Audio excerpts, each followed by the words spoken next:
Watch this.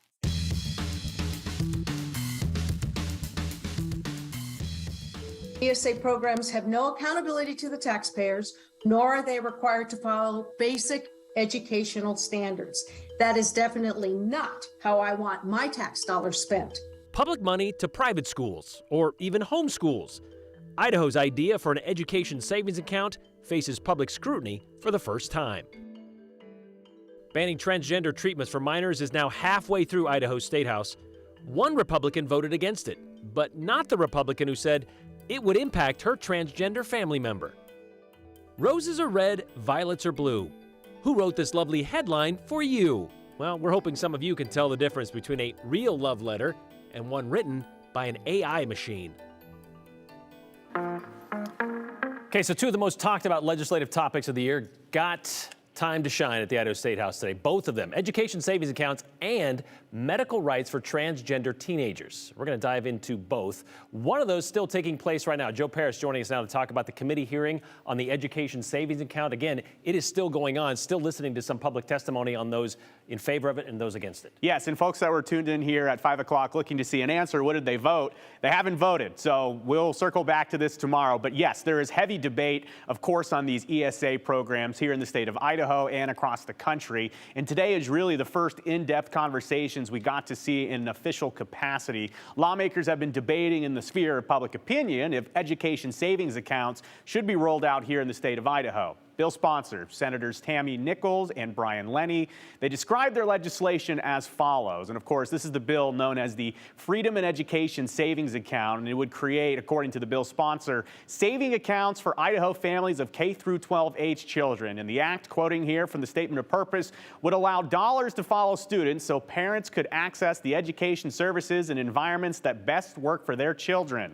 They could continue with funding the students, and they will get 80% of the most current available statewide average general maintenance and operational fund expenditures. Long story short here, about $6,000 would be available per eligible student based on 2020-2021 data. So they're taking a look here at really exactly should public money be able to follow the students into their individual education path outside of a public school. It's real contentious, and part of the bill, public dollars would be allowed to flow into private or religious schools through things like tuition.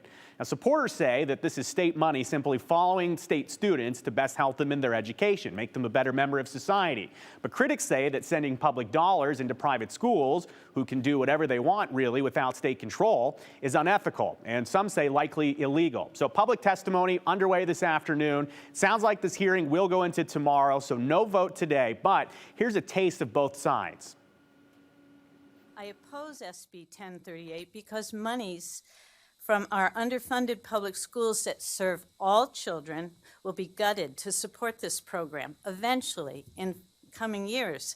Remarkably, there's no oversight or accountability for the actual education the students will get in their private, religious, and for-profit schools. How will we know what they are learning? Even though the state is paying for it. As a taxpayer and an educator, I'm appalled by this. Over the last 33 years, I've taught every grade level from kindergarten to college in traditional, private, charter, and homeschools. The best school I ever worked for was a charter school. The worst school I ever worked for was a charter school. Overall, I view charter schools favorably, and I'm delighted that Idaho has this form of education choice. But my message for you today is that charter schools are not enough. In my experience, the best form of education by far is homeschooling. In terms of efficiency, flexibility, character development, and emotional health of children, educating at home cannot be matched. And to be clear, that person was arguing in favor of ESAs. They thought that was a good idea to help things like homeschool education. In committee, though, this afternoon, there were more people testifying against the bill than there were testifying for it.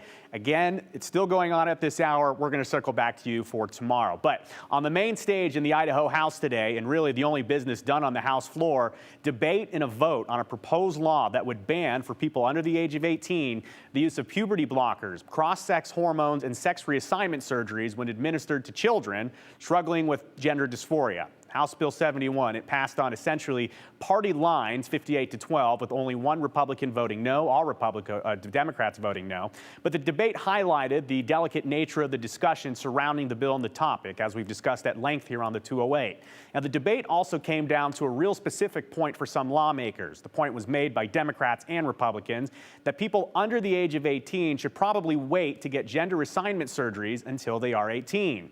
That surgery aspect, to be clear for you, is a final step in that type of care. And ahead of that surgery, something not all people who are trans even get, there is hormone treatments and therapy and a long road through that whole process. But that process does include puberty blockers. Democrat lawmakers argued that banning those treatments, which the bill does, goes too far. The line was drawn to parental choice and family decision-making, something the Idaho legislature goes to great lengths to protect, as we've heard. Now, the debate included personal stories from lawmakers about their experience researching the issue and talking with people that have gone through gender treatments. That includes Representative Lori McCann of Lewiston, who said she stood conflicted. McCann mentioned that the Republican platform of parental rights and control over their kids.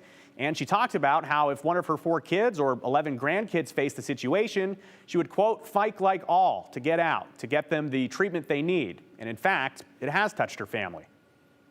So are we closing that door and saying, sorry, again, we're the legislature and we know better?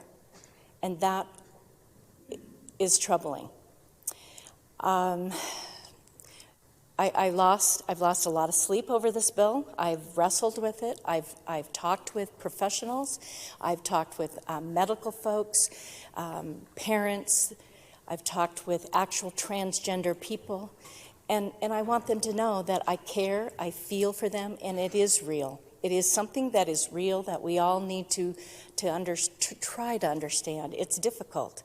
When the situation happened in our own family, my first reaction is, oh, you've got to be kidding me. This can't be happening. How does one get married and then want to become a man and you're a female? It's like, I had a hard time wrapping my head around this.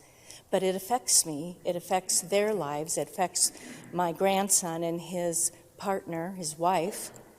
But I love them dearly and will do anything I can to make life easier for them to get through day to day.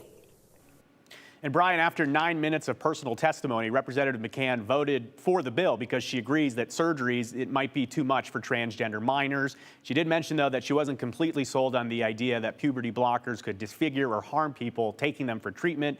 Just one anecdote on the floor as the bill will now head to the Idaho Senate for consideration there. One question I would ask of Representative McCain is how she would face her grandson now after making this vote, after all that. But I would point out the one no vote from Republican side came from Representative Matt Bundy, who said, I want to ensure these kids and their families have access to the counseling services they need and deserve. I thought the provisions of this bill were not strong enough to guarantee that type of access. That is Representative Matt Bundy from Mountain Home, who voted no as a Republican. Last night, Caldwell School District Board of Trustees, they were all set to listen to testimony about a proposed gender identity policy which would allow transgender students to use restrooms and locker rooms matching the gender with which they identify. And they did let people speak on it for about 45 minutes. However, at the very beginning of that meeting, Republican Representative Brent Crane from Nampa stood up to say that policy and the policies like it already in place in other districts will likely be illegal anyway, because Monday afternoon, the Senate Education Committee introduced a bill that would require Idaho schools to keep transgender students in restrooms and locker rooms that match their gender assigned at birth.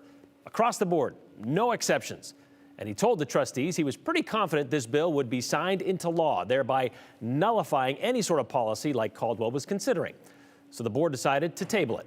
But maybe you're wondering, what about the rallying cry of local control, which is a term we've heard a lot about when it comes to schools, especially over the last couple of years?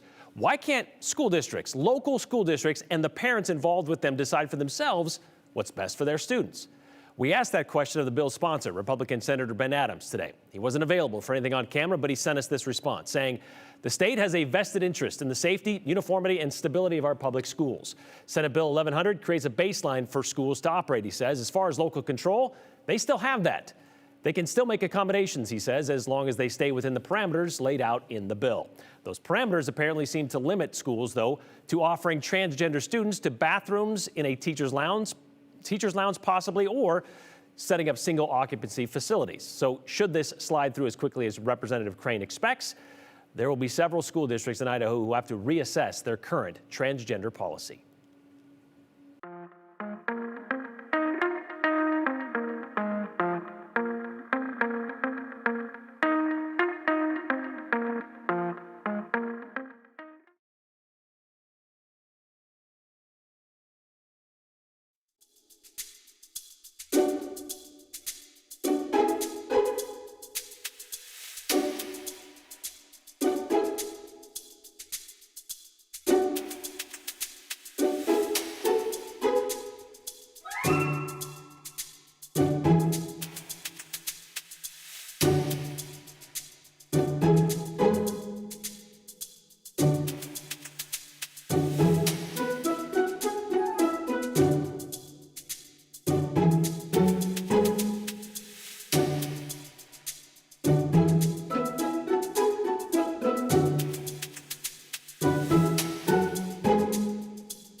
Okay, so we're going to get to the feel-good Valentine's Day stuff. That's coming up in just a bit. But how about the underside of our modern culture? To say social media has become a bottomless cesspool might be the understatement of the 2020s. Full of vitriol and threats of violence and hate from all colors of the rainbow, but mostly just hate of anything that has to do with the rainbow. I digress. But what about those things posted that on social media like Facebook Marketplace that have nothing to do with politics or anything to do with pushing any sort of agenda? It seems nothing is immune from our social media ill will. It was just an innocent post on Facebook Marketplace in late January. I was trying to sell a hairless doll that was my grandmother's for $40. Angie Battle was assisting her mom and sister, which explains the disclaimer. I'm helping my 75-year-old mom sell this doll of my grandmother's. Because they don't understand how to sell things online. So The doll, an antique, a hairless heirloom, if you will, and included this confession. apparently it got burned off when it got too close to a wood stove when she was little. But there was another line in the posting that kind of alludes to why we're doing this story. We've had plenty of advice to keep this doll, but trust me, we've kept plenty, and we are just hoping a doll collector will get some joy from her. Exactly. Because this wasn't the first time Angie posted this picture of her grandmother's doll. I kept having to change it to try to get people to quit yelling at me for selling this doll. Screaming in social media standards. I see this just the first posting. Selling an heirloom for $40 is crazy. That's the first thing somebody says. Yes. The very first time I posted it, I ended up deleting the original post because people were just so nasty. There wasn't one person that was like, that's a good buy. Really? Yeah. One of the very first guys said, I don't believe it. She's looking for dope money. Oh, sure, there are those who ask the basic questions mixed with the mundane comments, but woven into those were a spiral of sour. And then Michelle Christie says, why would you sell something with such sentimental value? And outright snide remarks. Bob Cooper, some people have no connection to a memory or a person, gone and forgotten. It's all about what can I get for their stuff. And it becomes this conversation that is no longer about the doll, but then everybody pointing fingers at each other and saying, what about you? But you said you don't even know. Oh yeah? Who are you? Mm-hmm. What's going on? I don't know. I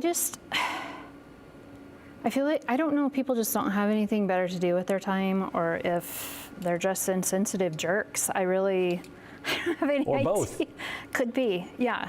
It's sad that social media has come to this. I remember when Facebook came out and it was such a place of joy and reconnecting with people. And now it's just like, who can I make miserable that day? When all Angie was trying to do was make someone happy with something nobody in her family wanted anymore. We did finally find a lady. She was so happy to get it. And she was even appalled. She's like, I can't believe how many people were so nasty to you. But as I've learned on social media, sometimes it's best to just ignore that kind of stuff. I tried so hard. And then I had another person say, and I got multiple ones of these to some lines, like, you're completely insensitive. You had no connection to your grandmother. And these are the ones you She'd deleted. be devastated to know you were selling her things. Yes. And that's the part that hurts Angie the most. None of those posters knew Angie, and certainly not her grandmother. And my grandma, before she passed away, was trying to give away everything in her house. Sadly, Angie admits she's come to expect this kind of behavior from social media, just not from her neighbors. I grew up in Cuna in a tiny town, and people were so nice to each other. And it's just sad that people feel entitled to act like this. Sorry. That's okay. Angie says even her grandmother would find all this fuss over her doll ridiculous. But yeah, she really did. She wanted people to find joy in her things, and that's what we were trying to do. And I think what people don't realize when they're so mean on social media, that there's real people behind that. And I don't know, I'm crying now probably because I'm more sentimental about my grandma, but they just don't need to be that way. Idaho has definitely changed. And I can see the messages and emails already. Slow news day, huh? Is what you call news? Well, the reason we did this story, and I think the point of it is best summed up by what Angie said when she sat down with us. There are real people behind these posts that you see on social media and marketplace type sites. And while some may be desensitized to demeaning comments, many are not. And that's good, right? Because emotions and feelings are still vital to being a human being. So on this Valentine's Day, here's a reminder. The next time you feel the need to comment on someone's social media post, including a judgment about what they are doing or what they might be doing, what they're trying to sell or whatever, or any of that stuff, how about you don't? How about let's not be so mean? Be like Bill and Ted and be excellent to each other. How about that? And by the way, for all of those who commented on Angie's post criticizing her for getting rid of something so personal, Angie would like you to know she kept her grandmother's sewing desk, which she used for more than 60 years. Angie says she uses it all the time. And that desk means so much more to her, more than any doll that her grandmother kept in a closet.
It's Valentine's Day and love is in the air. And for those looking for a unique way to express their feelings, an AI language model called ChatGPT is here to help. ChatGPT has been trained to generate personalized love letters for partners on this Valentine's Day. It's helping countless couples express their love in a special way. So how good is GPT? That's what I meant to say. Well, it actually wrote everything I just read to you, everything above that. And it did it in seconds. But can computer-generated love letters compete with letters actually written by actual people? Here's Andrew Bartline. It's good to see you. There's a lot of pressure to get it right, Happy Valentine's Day. starting with the arrangements. What else would we be doing today? But for Dorothy Hope, This is for Virginia. it doesn't end there. You're welcome. The hallmark of the holiday is the arrangement You mean the enclosure card? of the words. Enclosure cards, yeah. These cards tend to need a little help Generally, yes. because the customer It generally mostly is missed. tends to practice a pattern. Happy Valentine's Day, love your husband. So we try to help him out with that. But after so many Valentines, It's been 38 years, Hope Bloom's flowers could use some help too. so I'm not gonna lie, I have turned to that chat AI thing a couple of times when I've been stumped. Cybersecurity company McAfee says 1 in 3 men plan to do the same. No, This year's no. Valentine's Day. No, we're not. We're never apart. But could Kevin White We're celebrating 44 years next month. tell them apart? You are the perfect partner in every sense, and I love you more with each passing day. Oh, it just says everything. I mean, that's how I feel about it. A robot wrote that. Really? A computer. Turns out, you like that one the most? I think so. Why do you like that one? A lot like the robot. It just kind of, it resonates a bit with me. So I really do feel lucky to have my wife by my side. But placed side by side, Oh, for sure. a personal touch still stands out. You know how to make me laugh when I want to cry, support me when I want to fly. You're always there to get me by. Happy Valentine's Day, my love. Ben Charles picked a letter written by our producer, Katie. I was a pilot in the Navy, so I'm pilot for FedEx now, so I fly all the time. Like flowers, Yeah, can you hand me a couple? the words are just an arrangement. We used to just say it with flowers, so now you can say it with AI and chat GPI or whatever it is. It's all influenced by genuine intentions. As long as you have some input to it, it kind of just polishes it up a little bit, I guess. And just another tool to get it right. When you're not a Hallmark entity, it helps a lot, so. Only one man took our ChatGPT prompts today for any future use, or maybe today on Valentine's Day. But the flower shop liked them, and Dorothy says she might just use a few. She took those papers.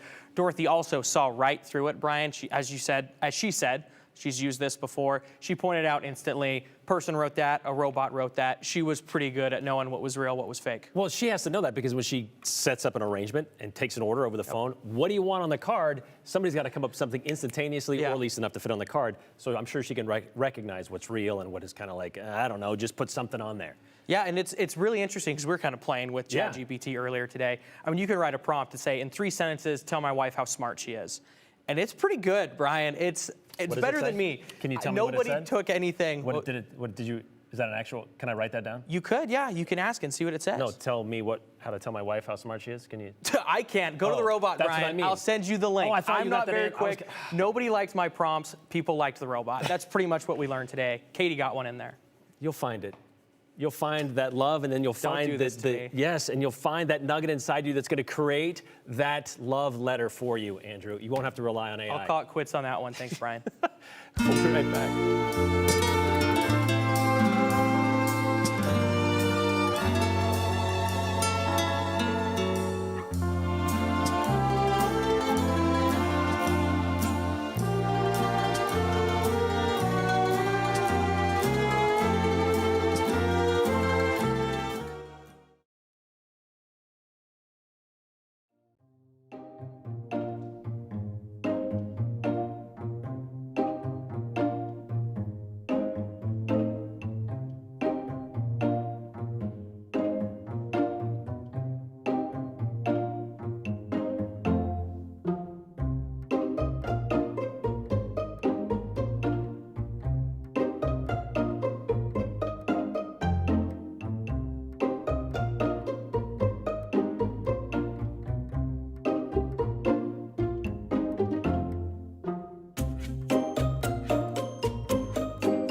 All right, let's get to your comments on this Valentine's Day. A minute and a half or so. Let's talk about the ESA bill that's now moving through Idaho State House. ESA is socialism and anti-trans legislation is government overreach, both supposedly anathema to Republicans, says Walt in Boise. A lot of people pointing that out as well. The Idaho Constitution guarantees a uniform public education.